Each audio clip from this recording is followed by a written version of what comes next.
പുരുഷന്മാരോട് സ്ത്രീകൾക്കൊന്നും തോന്നില്ല. ഇയാൾ ആ വിഷയം മനസ്സിലാക്കി ചോദിക്കും. ഇയാൾ ഇവിടെ സാധാരണക്കാർ ചോദിക്കുന്ന പോലെ ഇയാളിപ്പോ ചോദിക്കാതെ. അതുകൊണ്ടാണ് ഞാൻ പറഞ്ഞ അവര് ഇങ്ങനെ ഒന്ന് നോക്കി വെച്ച് അങ്ങ് പോവും. അവര് എന്തുകൊണ്ടാണെന്ന് ഇയാൾ എപ്പോഴെങ്കിലും ആലോചിച്ചിട്ടുണ്ടോ? സ്ത്രീക്ക് മാസം ഒരു മുട്ടയേ ഉള്ളൂ. തനിക്ക് എത്ര ബീജമുണ്ട്? അത്രയാ. ഇതാ കാരണം. അങ്ങനെയാണ്. അല്ല, പൂ വിരിയുന്നു എന്ന് പറയുന്നത് പ്രകൃതിയിലുണ്ടാകുന്ന, പ്രകൃതി എന്ന് പറയുന്നത് താനും ഞാനും ഈ കാണുന്ന ലോകം എല്ലാത്തിനെയാണ് പ്രകൃതി എന്ന് പറയുന്നത്. അല്ല, പ്രകൃതി വേറെ ഇരിപ്പൊന്നുമില്ല. തനിക്ക് പ്രകൃതി ഞാനും, എനിക്ക് പ്രകൃതി താനുമാണ്. ഇങ്ങനെയാണ് പ്രകൃതി. അതിനെയാണ് നാച്ചുറൽ എന്ന് നമ്മൾ പറയുന്നത്. അതിൻ്റെ കോഴ്സിൽ എങ്ങനെയാണ് സംഭവിച്ചതെന്നുള്ളതാണ് ഈ മനസ്സിലാക്കേണ്ടത്. അപ്പോൾ പൂവിനകത്ത് സുഗന്ധം ഉണ്ടായത് വണ്ടിനെ ആകർഷിക്കാനാണ്. വണ്ടിനെ ആകർഷിക്കുന്ന വണ്ടിനോട് പ്രണയം ഉണ്ടായിട്ടൊന്നുമല്ല. അങ്ങനെയാണ് കവികൾ എഴുതി വയ്ക്കുന്നെങ്കിലും അങ്ങനെയല്ല. ആ വണ്ടിനെ ഉപയോഗിച്ച് പരാഗണം ചെയ്യാൻ പറ്റുമെന്ന് അതുവരെ കാറ്റത്ത് പറത്തി വിടാനാണ് ഇത്രയും ബീജം ഉണ്ടാക്കിയത്. പരാഗണത്തിനപ്പുറം ആൺ പെൺ അല്ലെങ്കിൽ ഒരു ഇണയോട് ചേർന്നുള്ള ജീവിതം, ആൺ പെൺ എന്ന് പറയുന്നത് ശരിയല്ല ഇന്നത്തെ കാലത്ത് പ്രത്യേകിച്ചും. അപ്പൊ ഇണയോട് ചേർന്നുള്ള ജീവിതം ഒരു പരാഗണത്തിനപ്പുറം, ഒരു പ്രത്യുൽപാദനത്തിനപ്പുറം, അല്ലെങ്കിൽ ഒരു ലൈംഗികതയ്ക്കപ്പുറം എന്നൊക്കെ പറയുന്നത് കേട്ടാൽ അയാളെ ഇങ്ങനെ പുല്ലുപോലെ കിട്ടിയ പോലെയാണ്. ഒരു പുളുത്തിയ സാധനവും അല്ല തൻ്റെ പ്രണയം എന്നാണ് ഞാനീ പറഞ്ഞുകൊണ്ടിരിക്കുന്നത്. ശരി, അതിനെ എക്സാജറേറ്റ് ചെയ്ത് ആൾക്കാർ പറഞ്ഞുകൊണ്ടിരിക്കുന്നത്. അത് കഴിഞ്ഞുള്ള ജീവിതം തുടരുന്നത് തലമുറയിലൂടെയാണ്. അതിനപ്പുറത്തോട്ട് വലുതായിട്ടുള്ള ലോകത്തൊന്നുമില്ല. തലമുറയില്ലെന്നുണ്ടെങ്കിൽ പിന്നെ താൻ അങ്ങനെ ജീവിക്കും. വേറെ ഒന്നിനുമല്ല, താൻ ഒന്നുമില്ല, പിന്നെ ഇല്ല, ജീവനില്ല. ഒരു ബാക്ടീരിയ രണ്ടായേ പറ്റൂ. അങ്ങനെ ജീവൻ തുടരുന്നേ. രണ്ട് ചേർന്ന് മൂന്നാമത് ഒരെണ്ണത്തിനെ ഉണ്ടാക്കുമെന്ന് കണ്ടുപിടിച്ചതുകൊണ്ട് മാത്രമാണ് ഈ ലൈംഗികത. അല്ല, വേറൊന്നും ഇല്ല അതിൽ. ലോകത്തിലെ ഏറ്റവും പ്രഷ്യസ് ആയിട്ടുള്ള സാധനത്തിനെയാണ് ഇയാൾ ഇത്ര ഡിസ്ക്രൈബ് ചെയ്ത് പറഞ്ഞുകൊണ്ടിരിക്കുന്നത്. ചെയ്തിട്ടുണ്ട്, കാര്യമുണ്ട്. പ്രത്യുൽപാദനം എന്ന് പറയുന്നതിന് അപ്പുറത്തോട്ടൊന്നും ഇല്ലയോ എന്നൊക്കെ പറയുന്നത്. ഇല്ലേന്ന് ചോദിക്കുന്നത്, ഇല്ലേന്ന് ചോദിക്കുന്നത് ഞാനാ പറയുന്ന വിഷയം അല്ല, അറിയാൻ വേണ്ടിയിട്ടല്ല. അത് അങ്ങനെ എനിക്കറിയാവുന്ന കാരണം ഈ ലോകത്തിനെ പറ്റി ഇഷ്ടംപോലെ ഫിലോസഫി ലോകത്ത് ഉണ്ടാക്കിയിട്ടുണ്ട്. അതിന്റെ കാരിയറാണ് തന്നെ. അതുകൊണ്ടാണ് അത് ഞാൻ അംഗീകരിക്കുന്നു. പക്ഷെ അതുപോലെ തന്നെ ഈ സമൂഹത്തിൽ അല്ലെങ്കിൽ ഈ ലോകത്ത് ജനിച്ച് വളർന്ന് പല നിലയിൽ ഞാൻ പറയുന്നത് ശരീരത്തിനെ ഡിസ്ക്രെഡിറ്റ് ചെയ്യുന്ന ഒരു ഫിലോസഫി ലോകത്ത് ഉൽപ്പാദിപ്പിച്ചതാണ്. അതാണ്. അതുകൊണ്ടാണ് ഈ പ്രണയം വേറെയാണെന്നും ശരീരം എന്ന് പറഞ്ഞാൽ മോശമാണെന്നും കുഞ്ഞുങ്ങളെ ഉണ്ടാക്കുന്നത് തെറ്റാണെന്നും ഒക്കെ പഠിപ്പിച്ച ഒരു വലിയ സമൂഹമാണിത്. നമ്മുടെ സമൂഹം ലൈംഗിക ബന്ധത്തിനെ നിയന്ത്രിക്കുക, പ്രായപരിധി വെക്കുന്നൊക്കെ വേറെ ആളുകളുടെ ചെലവിൽ ആളുകളെ വേറെ. ഞാനല്ല, അത് വിഷയം മനസ്സിലാക്കി ചോദിക്കുക. ഈ നാട്ടിലുള്ള ആൾക്കാരുടെ ഇവിടുത്തെ ഈ ടെലിവിഷനകത്ത് സാധാരണ നടക്കുന്ന ഡിസ്കഷൻ പോലെ ഇതിനെ കളയരുത്. അങ്ങനെ കളയാതിരിക്കാനാണ് ഞാനത് സൂക്ഷ്മമായിട്ട് പറയുന്നത്. ജീവന്റെ ഏറ്റവും അടിസ്ഥാന സാധനമാണ് ലൈംഗികത, വേറെയല്ല. തീർച്ചയായിട്ടും. ഇയാൾക്ക് വിശപ്പ് തോന്നുന്നത് പോലെയാണ്. സകല ഭക്ഷണത്തിൻ്റെയും രുചി വിശപ്പ് കൊണ്ടാണ് ഉണ്ടാകുന്നത്. വിശപ്പ് മോശമാണെന്ന് പഠിപ്പിക്കരുത്. വിശപ്പ് ഇല്ലാതാക്കാനല്ല, വിശക്കുമ്പോൾ വഴിയാണ് രുചികൾ രൂപപ്പെടുന്നത്.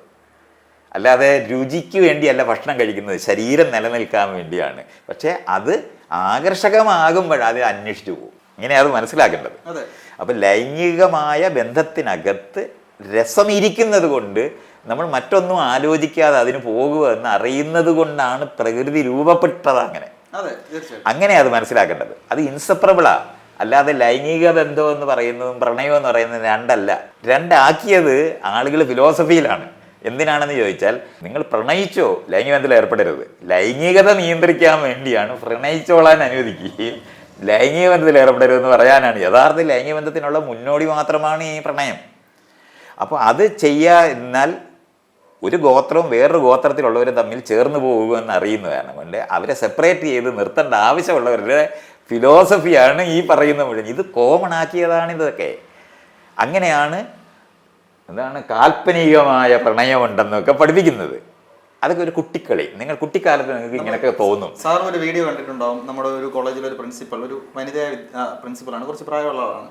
അദ്ദേഹം വന്നിരുന്നത് ഞങ്ങളുടെ കോളേജിൽ പ്രണയിക്കുന്ന കുട്ടികൾ തമ്മിൽ ഇങ്ങനെ പലതും കല്യാണം കഴിഞ്ഞവർ ചെയ്യുന്ന ചില കാര്യങ്ങൾ അവരിപ്പോൾ ചെയ്യുന്നു കോളേജിൽ ചില സ്ഥലങ്ങളിൽ വിമർശിക്കുന്നുണ്ട്. അത് അവർ വിമർശിക്കുന്നത് അവരുടേതൊന്നും അല്ല, അവരുടെ വരികളൊന്നും.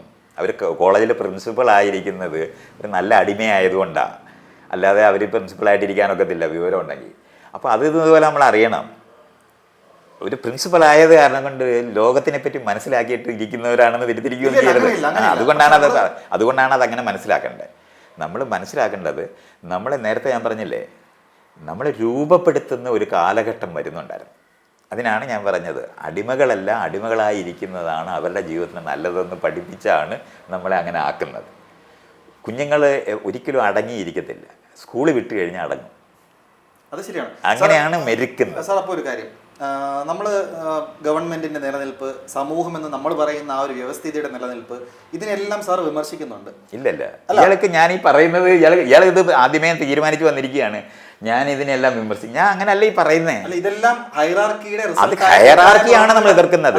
അതിന്റെ തെറ്റായ പ്രവണതകൾ തന്നെ അതിന് ഹൈറാർക്കി, അതുകൊണ്ടാണ് ഹൈറാർക്കി എങ്ങനെ ഉണ്ടായെന്ന് ഞാൻ പറഞ്ഞത്. മനസ്സിലായി, അതുകൊണ്ട് തന്നെയാണ് ഞാൻ പറഞ്ഞത്. അപ്പൊ പിന്നെ ഞാൻ വിമർശിക്കുന്നു എന്തിനാ അയാൾ പറയുന്നത്? ഇയാൾ സമ്മതിച്ചോ അത് ശരിയാണെന്നപ്പോ? ഞാൻ സാറിന്റെ അഭിപ്രായം അതല്ല, അവിടെ സ്വരൂപിക്കുന്നില്ല. അത് വേണം, അതില്ലാതെ അഭിനയിക്കാതെ അങ്ങനെ പറയല്ല. തനിക്ക് എനിക്ക് തന്നെ പറയുന്ന, ഞാൻ ഇഷ്ടപ്പെടുന്നു ഇല്ലയോ എന്നുള്ളത് ചർച്ചയ്ക്കേ എടുത്തുകൂടാ. ഒരാളെ ഇഷ്ടാനിഷ്ടങ്ങൾ പറയാനൊന്നും അല്ല ഇരിക്കുന്നത്. നമ്മൾ എന്റെ ബഹുമാനം, ഇയാളുടെ ബഹുമാനം നല്ലതല്ല, അടിമയുടെ ബഹുമാനം, അത് എനിക്ക് വേണ്ട. എനിക്ക് തന്റെ ബഹുമാനം ആവശ്യമേ ഇല്ല. അപ്പോഴാണ്, അതുകൊണ്ടാണ് അതാണ് പരസ്പര ബഹുമാനം. അത് ജനാധിപത്യത്തിന്റെ, താൻ പറയുന്ന ബഹുമാനം അതല്ല. അതങ്ങനെയാണ് പരസ്പരം. അത് എങ്ങനെ പറയാൻ പറ്റും എന്നുള്ളതാണ് ഞാൻ ഈ പറഞ്ഞോണ്ടിരിക്കുന്നത്. അത് കേൾക്കാതാണ് ഇയാൾ കുത്തുന്നുണ്ട് എന്നെ.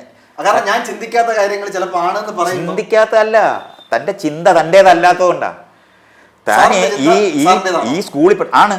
അതുകൊണ്ടാണ് ഞാനിത് പറയുന്നത്. ജനാധിപത്യത്തിൻ്റെതായിട്ടുള്ള സംസ്കാരം രൂപപ്പെടുത്തുന്നതിന് വേണ്ടി പണിയെടുക്കുന്നതുകൊണ്ടാണ് ഞാനത് പറയുന്നത്.